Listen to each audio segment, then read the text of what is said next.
है ट्यूसडे 22 अक्टूबर। तो आज की जो डायरेक्शन है गोल्ड की वो ये हो सकती है।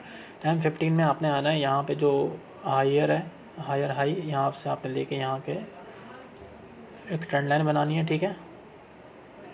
मार्केट इस वक्त चल रही है 2738 के ऊपर। अब ये डायरेक्शन है, अगर मार्केट ने अपना हायर हाई ब्रेक कर दिया, H1 कैंडल ऊपर क्लोज कर दी है, तो वापस आने का वेट करिएगा, इस ट्रेंड लाइन को टच करने दिएगा, यहाँ पे बुलिश कैंडल मिले तो यहाँ से आप एक बाई का ट्रेड ले सकते हैं।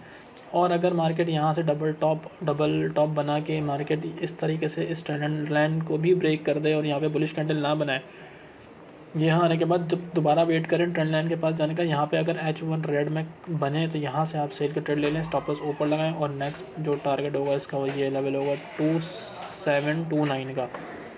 यहाँ पे आने के बाद अगर यहाँ पर भी आपको अगर ग्रीन कैंडल मिले H1 के, तो यहाँ से आप एक बाय कर सकते हैं छोटी ट्रेंड लाइन तक। और अगर यहाँ पे भी बाय की कैंडल नहीं मिले तो अपनी होल्ड करिएगा, मार्केट आएगी इस लेवल तक 2720 के ऊपर। यहाँ पे अगर बाई कैंडल मिले तो यहाँ से लेके आप बाई करिएगा यहाँ तक 2728 तक, और यहाँ पे H1 रेड मिले तो यहाँ से लेके यहाँ तक फिर सेल की ट्रेड आपको मिल सकती है 2714 तक। तो ये आज की एनालिसिस है।